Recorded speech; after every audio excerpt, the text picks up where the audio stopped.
FM and AM 820. NPR News and the New York Conversation.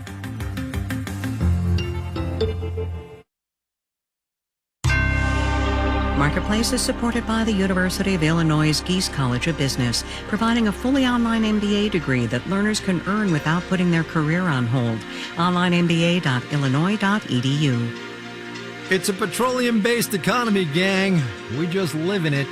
Also, what the labor force in Vietnam has to do with the economy here. From American Public Media, this is Marketplace. Marketplace is supported by Fisher Investments. As a fiduciary, Fisher Investments is obligated to act in their client's interest. Learn more at FisherInvestments.com. Investing in securities involves the risk of loss. And by Odoo.com, offering integrated programs for sales, customer relationship management, inventory, and other business operations, designed to work together as a customizable software suite. Odoo, all your business on one platform. And by Bitwarden Password Manager. Bitwarden is designed to manage passwords across devices and locations to secure sensitive information for business and personal accounts. Learn more at Bitwarden.com.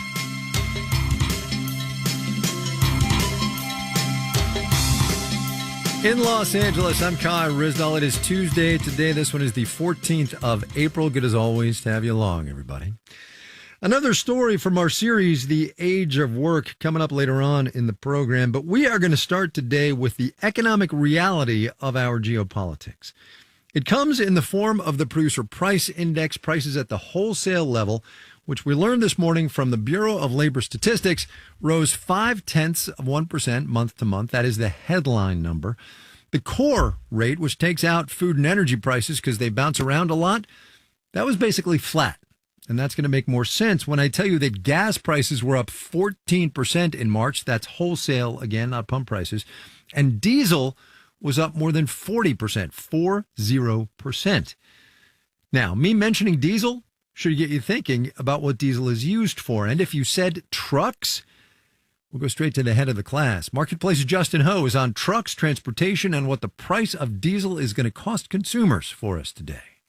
Over the last few weeks, Catherine Reynolds, who handles imports for Palmetto Tile Distributors in South Carolina, has been getting a lot of emails about fuel surcharges from shipping companies.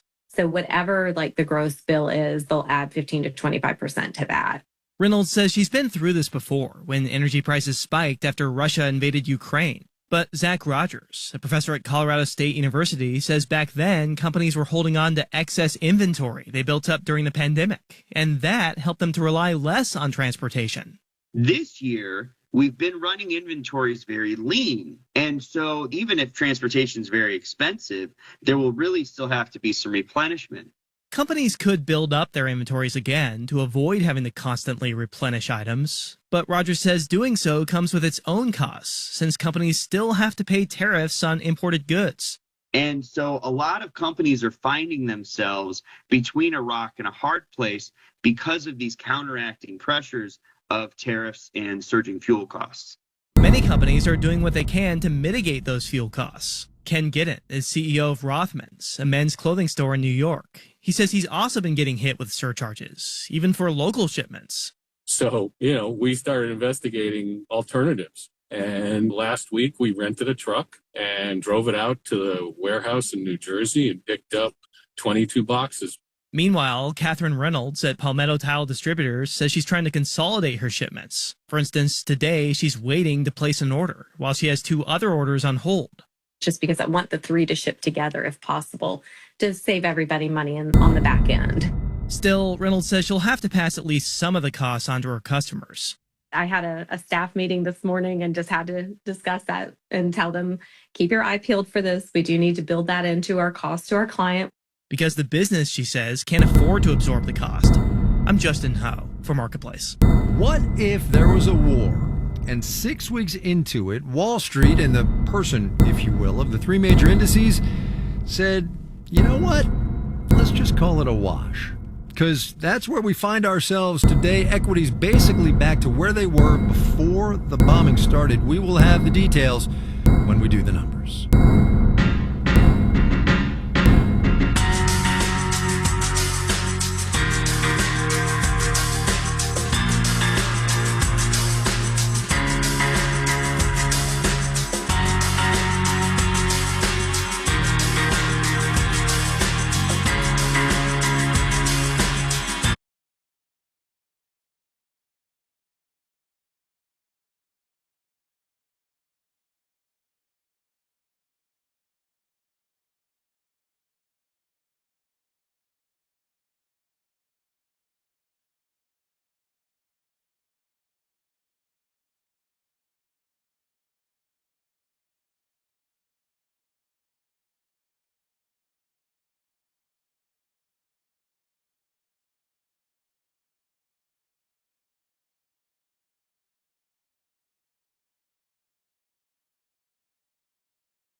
The macroeconomic phrase of the day today was delivered by the International Energy Agency, which in a report out this morning said it's worried about a falling global demand for oil.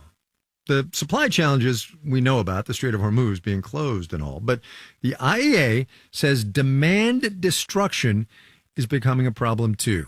We have called Catherine Rempel to get some context on this. She is here every Friday, or Fridays every now and then, I suppose. She's on MS Now and The Bulwark on the regular. Catherine, welcome on a Not Friday. Glad to be here. Mixing it up. Do me a favor and 30 seconds, demand destruction. What is it? It's kind of a funny concept. And actually, I talked with an economist earlier today who said the idea of demand destruction offends him. Because demand is the relationship that tells you, how many barrels people are willing to buy at any price. And the idea here is that maybe a lot of people will need less oil, will purchase less oil because prices have gone up.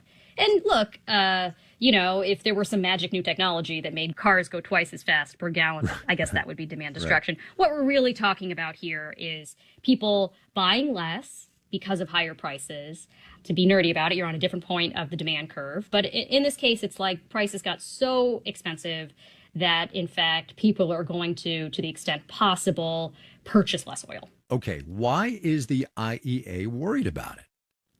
They are worried about it because, first of all, there may be a switch in terms of what people's buying habits are going forward. It may lead to potentially a slowdown in the U.S. economy, again, to the extent that it is possible, or U.S. economy, global economy, to the extent that it is possible to purchase less oil. That probably means fewer people are going to work, less stuff is getting manufactured. There are big macroeconomic consequences, essentially, of a big decrease in oil consumption and oil demand in an analogous way, I guess I would say, to what happened during COVID, when you saw a huge destruction of demand, in that case, because of COVID, not because of high prices.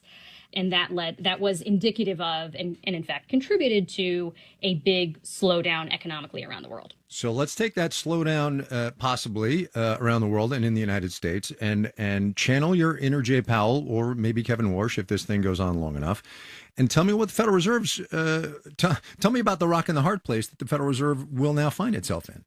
Well, I think the issue for the Fed is that prices are rising. Normally that implies that interest rates should go up, right? And the point of interest rates going up is to curb demand. Like, there's less money sloshing around in the economy, so people are less able to buy things. But in this case, you might see prices go up and lower output downstream, right? Because people are not buying the oil needed to manufacture stuff and transport goods and go to work, et cetera.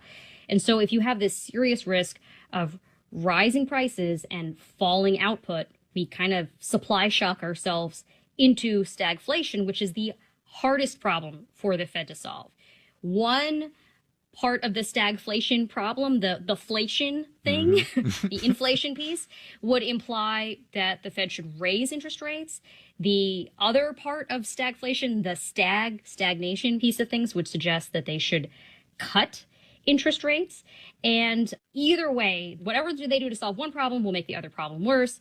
And all of this really depends on how long things drag on with the war, with the supply chain disruptions, and how expectations react. And we don't know really any of that yet. Right. That's a whole series of unknown unknowns. Last thing, and I'm going to venture into the political side of this grand thing we call the political economy. Were you as surprised as I was to hear Secretary Bessent today, the Secretary of the Treasury, say, you know what, maybe the Fed should just wait and see what happens? I wish I were surprised. Really? I wish I were surprised. Well, I wish I were surprised that somebody from the administration were weighing in at all on monetary policy. I guess that's where my starting point is. In a different administration, I would have been surprised that the Treasury Secretary would say anything about interest rates. So that's the thing that we've become inured to, that we should be shocked by, but we're not. Then the second piece of this is, it is a little bit unexpected, I guess, that if they are going to weigh in on interest rates, which they should not, that the way that they weigh in is by saying do nothing, or they, Bessent in this case, as opposed to just cut rates as far as you can, which is what we've been hearing from Donald Trump, but also pretty much everyone else in the administration. So they are all pointing in one direction. Bessent, I guess, is maybe pushing back a little bit on that, and we'll see where things go. I love the implied question mark on the end of that sentence. Catherine Rampell, you can get her MS Now. You can get her on the Bulwark as well. Catherine, thank you. Thanks, Scott.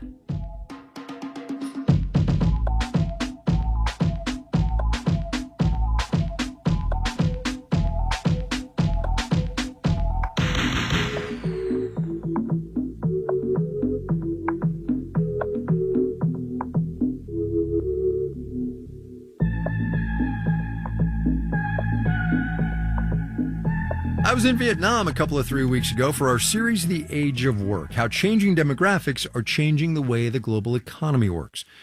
I was there with Neela Richardson. She is the chief economist at ADP, our partner on this series. And you're going to hear a lot of stories from Vietnam over the next couple of days. But I'm going to start with one that really shaped our understanding of the economy over there. I'm Henry Pham Quang Anh, CEO of Donny Garment Company Limited. And what do you make here? We make garment. Henry Pham runs a garment factory about 11 miles from downtown Ho Chi Minh City. He makes uniform t-shirts, hats, dresses you might buy from a big U.S. retailer. Here is a little bit hot. We move to over there. Okay. Is it cooler over there? Because it's really hot right here. Cooler. I don't know. My phone said it was 95 degrees, so yeah. We moved eventually into a room where a dozen or so workers were ironing clothes and packing them up for shipping, and key point here, where it was air conditioned. Oh yeah, this is better. Yeah, it's better. It's not as hot. I will let you know why. Last year, we feel that it's hot here, so we decided to make air condition for all factory. It's expensive though. Yeah, expensive. But it's but worth it for you, for a business. Need to do worker. Workers. And however, it's expensive, and the money we spend for electric for every month was to air condition the whole factory. And we finish here, and everything okay. And Mr. Trump say that all product free. Story is about that $800 figure. And Trump decided he was going to impose tariffs on previously exempt shipments worth less than $800. And after that, he said no, and the order down a lot. So you can't do air conditioning in the other part of the factory. But that's a really interesting. So you said you're worried about the United States, and that $800 thing, that de minimis is the word we use. That's a big deal for you right here in this factory. It's a big deal. Yeah, just only a small site in U.S. and can make a lot of worker in my factory don't have air conditioner. Think about that. A guy who runs a garment factory in Ho Chi Minh City that sends clothes all over the world is trying to grow and treat his workers better in the process. But a policy change half a world away means he can't afford to air condition his factory on a 95-degree day. But for business owners like Henry Pham and others you're going to hear from, being in Vietnam comes with a whole lot of advantages. This is the most amazing marketplace that I've ever seen in my entire life. Earlier that day, before we went out to Henry Pham's factory, Neela and I had taken a little side trip. We should say it's huge, right? And we're going to go inside in a minute. It's blocks and blocks of commerce. Right. This is the Binh Thai Market, right? Yes. Say it right for me. Binh Thai Market. Binh Thai. Yes. Binh Thai? Chợ Okay. Binh Thai. That's Andy. She's our translator and our fixer. Obviously, we paid her for her services. Also, you should know that the Ministry of Foreign Affairs sent someone to tag along to keep an eye on us and on everyone we were talking to. A free press is still not a thing in the Socialist Republic of Vietnam, even though its economy has really opened up in the past 30 years. There's a lot going on here. People delivering all kinds of stuff on mopeds and scooters. So many mopeds and scooters, and street vendors everywhere competing for your attention. This whole series has been about prime age working population, right? We've done Cumberland County, Tennessee. We've done Utah County, Utah. We went to the UK, which is a little bit ahead of us. What has brought us here, labor economist that you are? We're seeing a country at its peak. If this was tennis, Vietnam would be the sweet spot. This is a country where there are 2 working age adults for every dependent, either over 65 or under 15. Okay. Explain why that matters. Because in every other advanced, wealthy country, that golden spot led to the wealth creation. It led to economic growth. It led to technological advancement. In fact, you can't get there without having the kind of sweet spot that we're seeing in Vietnam right now. Okay, so that's what the United States and Western Europe and developed economies had 30 years ago. That's what's been driving us for 30, 40, 50 years. So what we're seeing here is the future, right? This is what's coming for this country. Well, this is the present, I would argue. Okay. Because right now, this is the moment.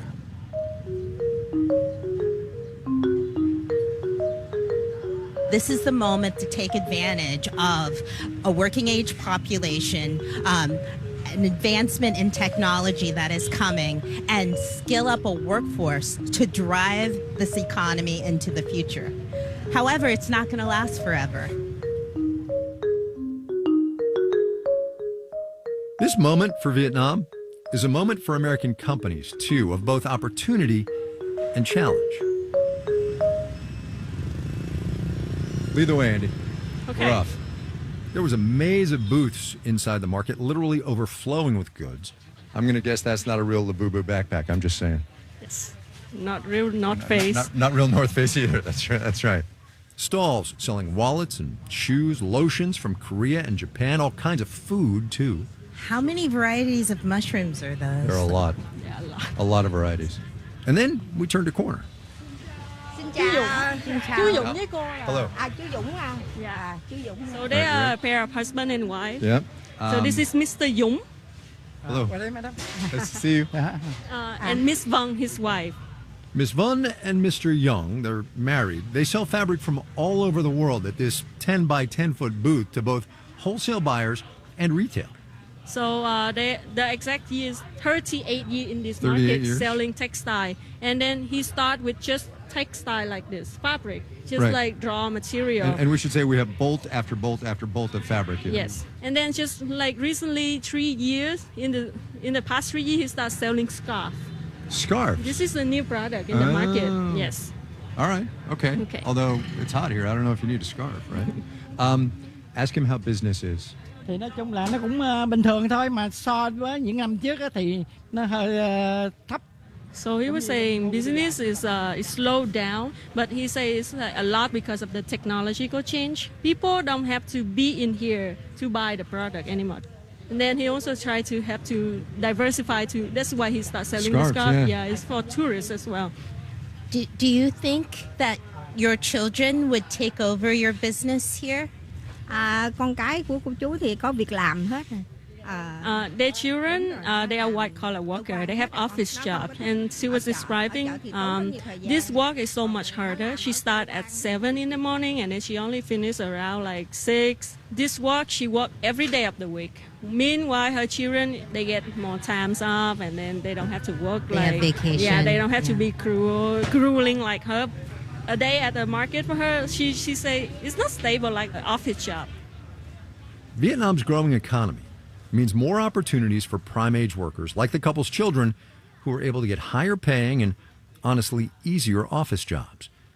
That's the demographic change we're talking about, a change that does mean more opportunities for American investment and a bigger role for the Vietnamese workforce in the global economy.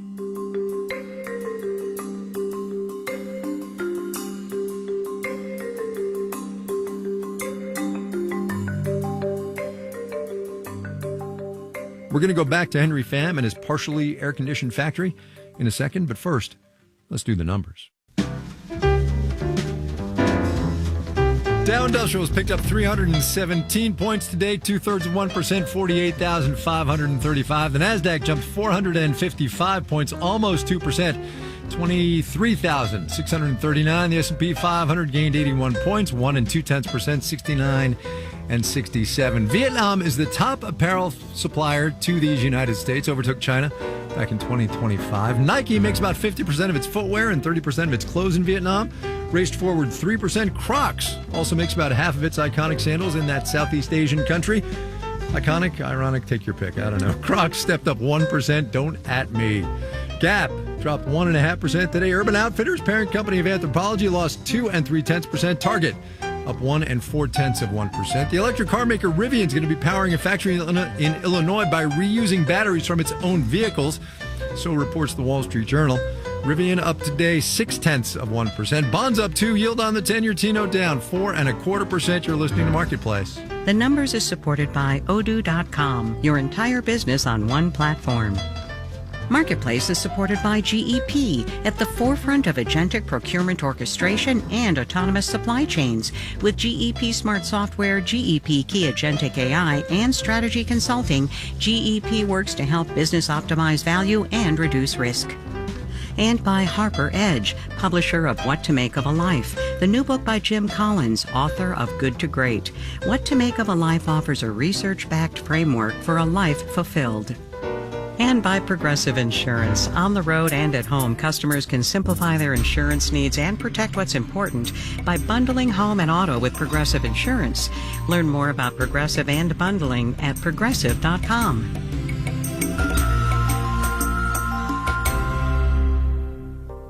There's pushback against phones in schools. Well, now the revolt is spreading to all screens, including laptops that are familiar sights in kindergarten classrooms. If you look at the data, once countries adopt digital technology widely in schools, performance goes down significantly. Screens, schools, and how young brains really learn. That's on the next On Point. Weeknights at 8 on WNYC.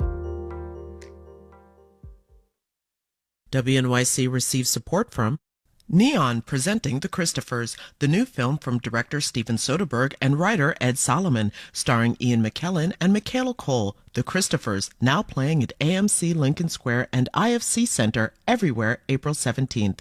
You're listening to Marketplace on WNYC. Coming up in the 7 o'clock hour of All Things Considered, Israel is expanding its occupation of southern Lebanon, maybe for the long term. We're going to have that and much more at 7 o'clock. Stay tuned. This is Marketplace. I'm Kai Ryssdal. We're going to pick back up at Henry Pham's Garment Factory in Ho Chi Minh City, Vietnam. It's covered, but it's open air. It's a couple of thousand square feet. Oh, here we go. Look at all these sewing machines. Yeah, okay. Oh, wow. Remember how I said it was really, really hot? This sewing room has no air conditioning, just fans, big and small, moving that 95-degree air around. There are 50 or so workers, each sitting at their own sewing machines. There were piles of tank tops and blouses and other partially finished pieces. So how long have you been in business? I'm start do this business from 2009 when I 24 years old. And I start with 400 USD. In that time, I work for a company. And I don't want somebody at me to do... Right. Do this, do that, yeah. You wanted to be your own boss. He went from $400 US to having more than 300 people working for him. Average age of that workforce, by the way, 35 to 40, he said. When you hire people, do they already know how to sew and cut fabric, or do you have to train them to sew? 80% is they have good skill already, 80%, and 20% they come here and we teaching for them. Training his workers, installing AC, that's Henry Pham investing in his people. Vietnam's prime age workforce is a competitive advantage for companies here, and because of that, Henry has been able to expand globally with clients in the Middle East, Asia, Africa, and North America. Do you ever think about how here you are in the suburbs of Saigon, of Ho Chi Minh City, but you're part of the global economy. Do you think about that these clothes wind up in the United States and in Africa? Actually, when I was young, in hometown, far from here, I never think that one day I can be a businessman. I can export my own product to all over the world. Yeah, that make me amazing. Yeah, I cannot imagine. Yeah, it is kind of amazing, and you cannot imagine. You said you export 90% of your product, right? Yeah. Okay. What's your biggest worry? What's the thing that makes you most worried for your business? The most worry is the policy, right? Policy. Policy, yeah. The most worry is the policy changing. And you see that right now the policy can change after 2 weeks. Henry's not saying anything you wouldn't hear from a small business in the United States. He pointed to a box of clothes headed to Jordan, eventually. The contract that we have to finish is order and ship to Jordan last 2 weeks ago.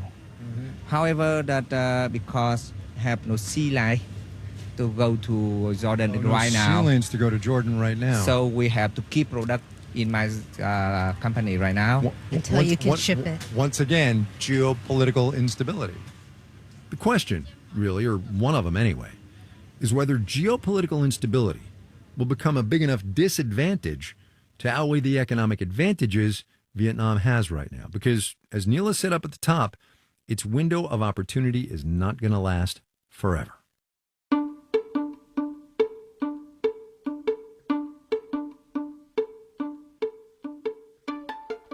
Coming up tomorrow on this program, garage doors, American holidays, and Vietnamese factories.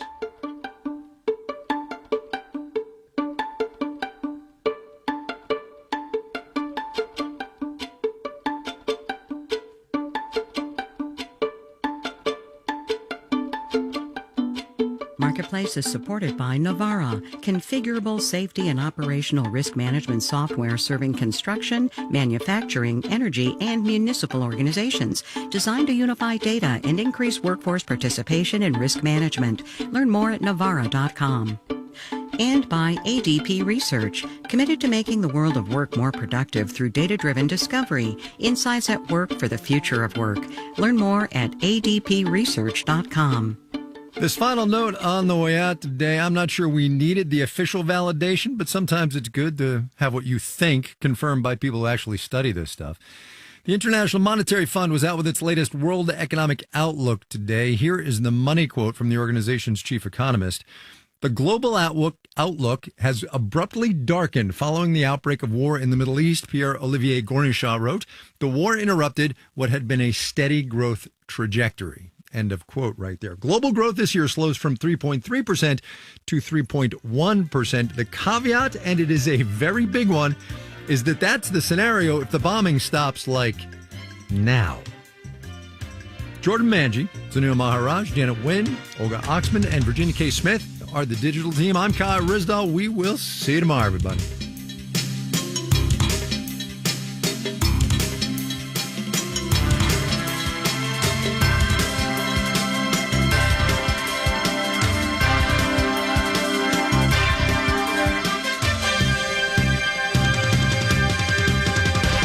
This is APM. WNYC is supported by